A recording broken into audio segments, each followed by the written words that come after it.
तो नारद जी कहाँ आ गए? मथुरा आ गए। कहाँ आ गए? मथुरा। और जो ही महाराज मथुरा नारद जी महाराज पधारे तो नारद जी महाराज सोचे, अरे राजा कंस तुम क्या सोच रहे हो अपने मन में, क्या बात चल रहा तेरे अंदर आत्मा पर? तो नारद जी महाराज की बात को सुनकर के राजा कंस कहने लगा, देखो नारद जी, आप तो अंतर्यामी हैं, आप तो घट घट के व्यापी हैं, आप सर्वत्र घूमते रहते हैं,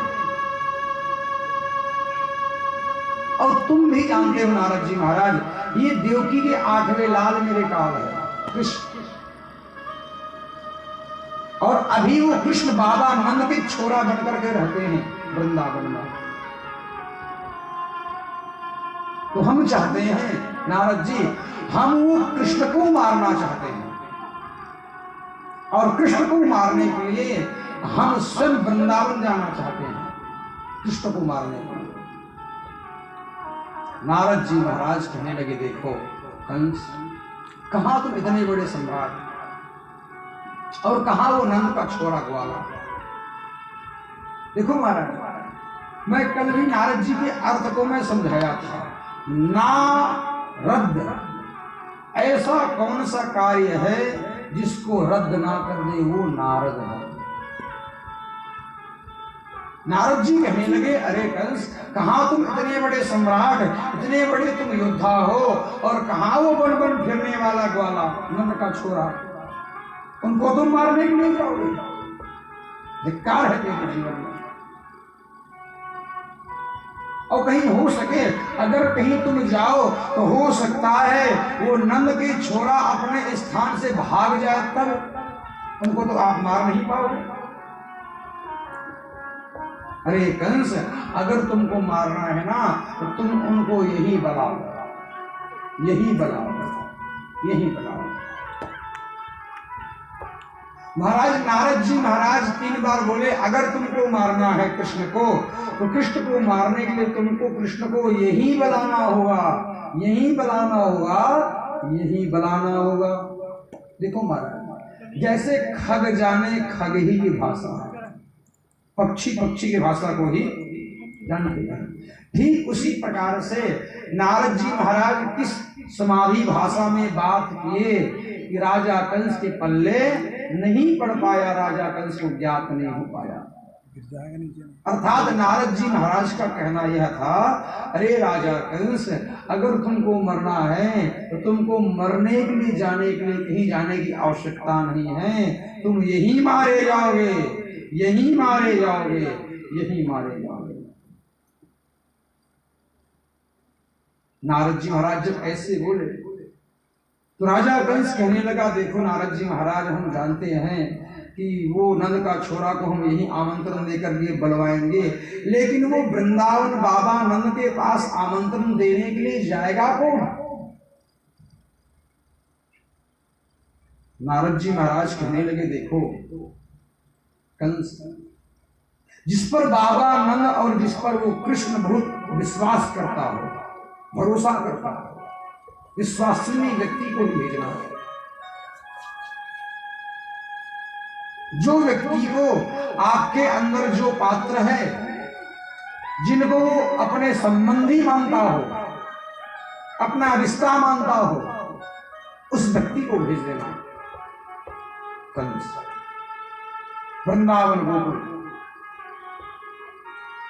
और उनकी बात को मान करके वो नंद का छोरा कृष्ण जरूर आ जाएगा। और ध्यान रहे, तुम उनको ये बोल करके भेजना, हे बाबा नंद, हमारे महाराजा कंस बहुत बड़े यज्ञ करने वाले हैं, उस यज्ञ में वीरों का सम्मान देने वाले हैं, बड़े बड़े योद्धाओं का। हे बाबा नंद, आपके दोनों बालक कृष्ण और बलराम बड़े वीर योद्धा है, इसमें आपके दोनों बालकों का सम्मान होगा, इसलिए हमारे राजा कंस सोने के दिव्य व्रत को भेजे हैं। ऐसा बोल देना, बाबा नंद फिर दोनों बालक को भेज देंगे। बस महाराज इतना बस बोले नारद जी। नारद जी महाराज कहने लगे, अरे कंस, मेरे को ऐसा लगता है कि आपके घर में कोई ऐसे व्यक्ति रहते हैं जिनको वो कृष्ण बहुत मानता है, सम्मान करता है। ऐसे बोलकर के नारद जी महाराज चले गए नारायण करते। अब ये कंस अपने गद्दी पर बैठे और कंस गद्दी पर बैठ करके महाराज दिन भर विचार करने लगे, दिन भर सोचने लगे कि बोले वो कृष्ण किनको अपना संबंधी मानता है, किसको मैं वृंदावन भेजूं मथुरा से, कृष्ण को लाने का सामर्थ्य किसमें है, कृष्ण किसकी बात में आएगा। बार बार विचार करने लगे कंस। इनके मन में ख्याल आया मेरे पास एक पात्र ऐसा है जिनका नाम है अक्रूर। अक्रूर ही ऐसा पात्र है जिनको कृष्ण अपना चाचा मानता है। अक्रूर में ही सामर्थ्य है, वो कृष्ण को ला सकता है अक्रूर। और शायद ये बाबा नंद भी उनको अपना संबंधी मानता होगा अक्रूर को। क्यों न मैं अक्रूर को भेज दूं मथुरा से वृंदावन।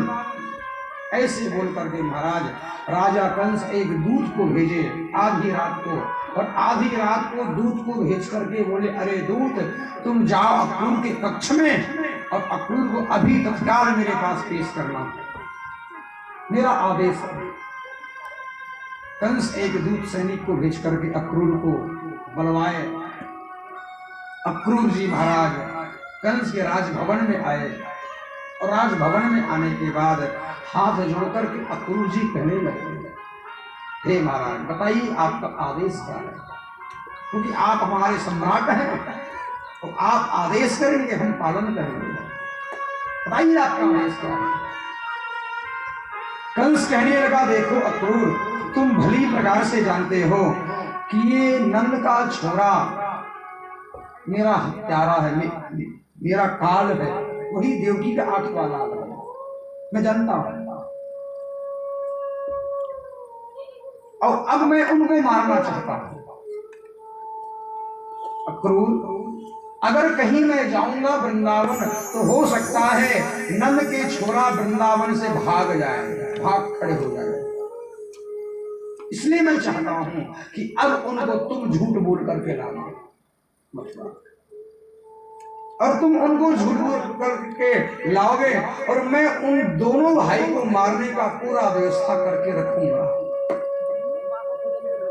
ध्यान रहे अक्रूर, जब ये बाबा नंद पूछेगा ना तो बाबा नंद को तुम ये बोल देना कि हमारे महाराज कंस यज्ञ करने वाले हैं, वीरों का सम्मान देने वाले हैं, हे बाबा इसमें दोनों बेटा आपके बड़े वीर हैं, इसलिए हमारे कंस सोने कर भेजे हैं, ऐसा भेजना। लेकिन वो दोनों बालक को तो लाना जरूर, कृष्ण और बलराम को। कंस कहने लगा अब उनका लगता है समय आ चुका है मृत्यु का, अब उनका प्राण जाना है। जब ऐसे कहने लगे, ऐसे झूठ बोल करके लाना,